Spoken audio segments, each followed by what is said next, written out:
to deal with the first point, which is the subscriber acquisition cost question. You basically said that this isn't a crisis, that you're going to hold the course.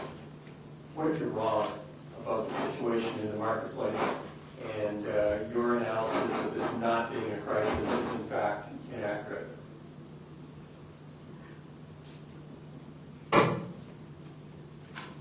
Thank you for your question. For us to be wrong about this, it has to mean that our entire assumptions about the industry are flawed. And when we say that, it means that when we want to focus on maximizing the number of subscribers we have in the short run and focusing on the technology, the content aspect of it in the long run, if that is in fact true, then a reduction in price in the short term shouldn't undermine that basic principle that the content itself is a marketable product. Now, sure, we have solvency problems, and the only way I could be wrong here is if somehow our vendor financing was not available to the extent that we absolutely needed it. Because if that's true, then we're going to have to go to equity or debt markets to find the money on a longer term basis so that we can actually afford to implement the strategy. The second part of the analysis to that particular point deals with the underlying cost structure that both you and Sirius have as organizations in this marketplace. Are there any opportunities to drive down the cost of your hardware, and are there any intrinsic advantages within XM Radio that give you an advantage over Sirius in dealing with cost of the hardware component? Sorry, was that directed to me specifically? To the group. To the group.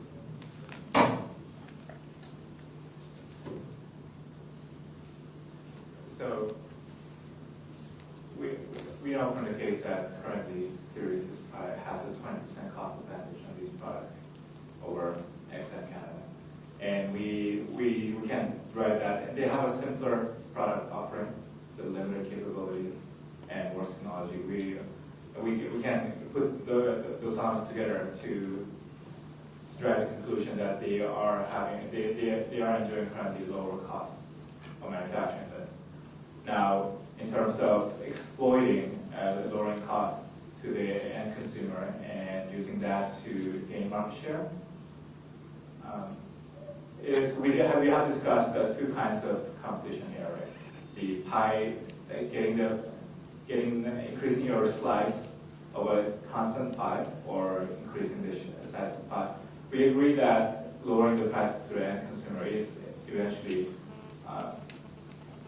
growing the pie, because you'll be attracting more consumers into this industry that do not have to front these costs up front in order to subscribe to the service. But there's a lower limit to that, and that lower limit has to be constrained by your current financials and financials that Sirius also is going through. You're a growing company with cash, already incurring cash burns. And we don't feel that constantly implementing the strategy through vendor financing or other outside sources of financing is not a viable long-term solution. So you spoke quite a bit about the impact of these two crises, or even your initial strategy. What does it do to the cash flows? We looked at the cash flows, and what is the impact on cash flow going forward of each of the two? Crisis one, the cash flow, as we discussed, there's no impact, right? Simply because our projections, that we kept our projections from the morning session, because that was the exact strategy that we were trying to pursue. It happened in the reverse order, and so minimal cash impact there. I'll take the answer to crisis two. The problem we had in trying to model the financial impact of crisis two is that there were so many uncertainties in the crisis. We didn't know which technologies can be used and when to augment or to solve the problem or to minimize it where possible. We didn't know the extent to which XM United States is going to suffer from this or what their long-term model was. And as well, we didn't know what the CRTC might say about this. There were so many uncertainties, and we had limited time to analyze it, that we just didn't have materials that we felt were required to put anything in front of you that we could stand by with respect to the numbers. It is a huge concern. The very viability of both XM United States and Canada is at stake when half of its service provider goes down. I mean, and I can't stress it enough how significant a crisis this is. But that's why we need to go back to what we're trying to do with respect to keeping customers in the fold, offering them incentives to stay in. Above all else, it's trying to look to the long-term picture here, keep prescription and subscription rates high. So if the crisis is as bad as you think it is, and you're having a significant impact on cash flow, and your need for additional cash moves forward substantially, how do you keep the company as a going concern?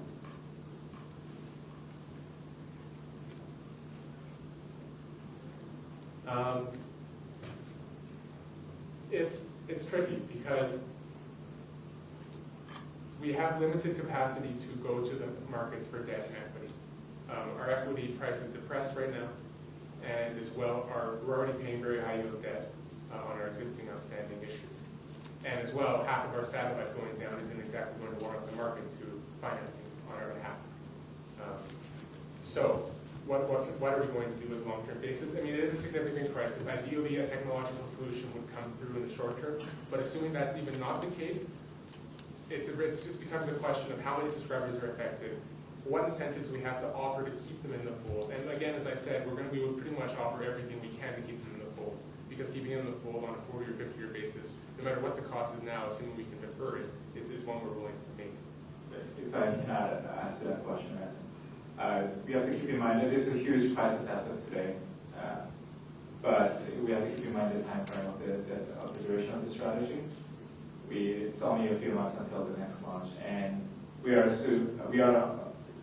one can conceive a situation where XM is willing to launch their existing satellites, the two satellites, at less than favorable conditions, but just to plug this hole. And then you have also short-term cash flows considerations such as insurance revenues that come into this loss of satellite. Just to add on that, I think it also amplifies our strategy for XM Enable, really, because it's all about content, and in the long run, if you're able to already grasp those subscribers, they're going to be in there for the long haul. So I think ideally they're not going to go to your competitor if you have that quality content in the long run. So it all comes back down to the strategy of XM Enable. I was just going to say one comment. I thought it was very helpful that you showed us your platform this morning, and you're very clear that it's about differentiation on content and education on retail, which happens to be what the Bank of Montreal report suggested. And I think you laid out all the options on the third one without making, preconceived ideas without knowing the details. Dealing with crisis number 2, can you just clarify for me, you've lost one satellite. What do you do in the short term if you lose the second satellite?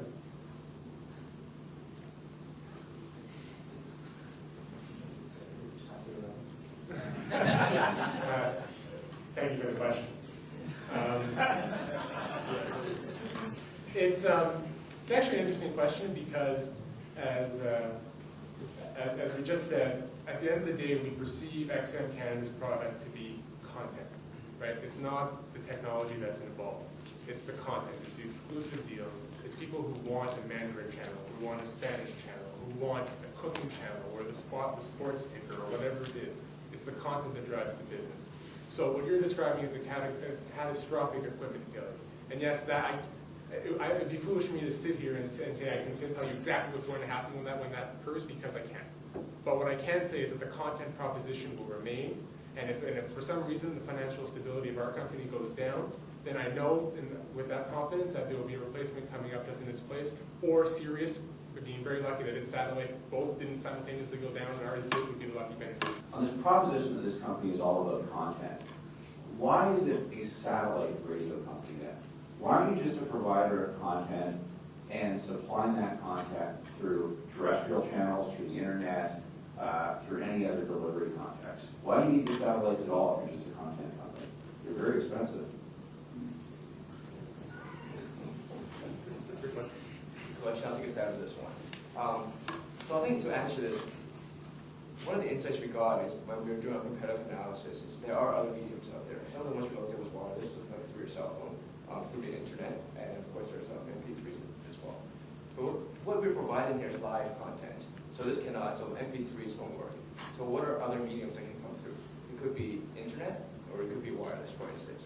And out of these three technologies that are available right now, the one that's most mature is satellite.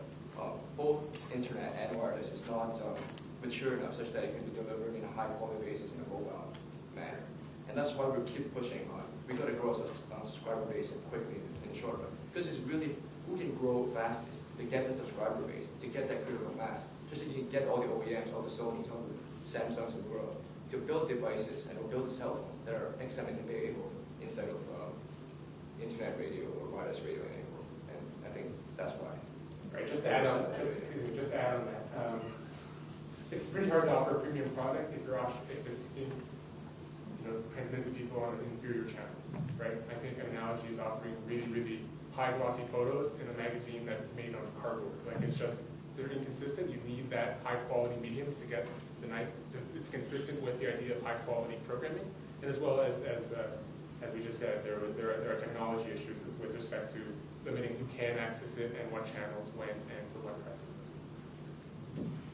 Coming back to the first crisis again, and building on a couple of points that have been made, as I understand it, if they had a lower price, you would have done it anyway, so they kind of matched your strategy that it takes account of that. Now, I wonder, though, if their price drop is actually a sign of a new strategic posture that they have, and that they're moving strongly to try and take you out, and they will have deeper pockets to start with. Does your strategic thinking include other possibilities, maybe teaming up with Sirius, or doing anything more? Should this just be the first move of an outright battle with them, as opposed to the only move that they make?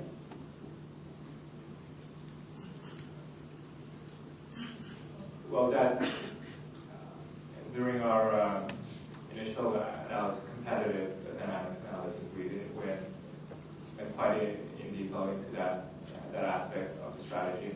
So we lower our prices, they lower theirs, and then we just start a war. And that's clearly not a desirable option for us. One thing is,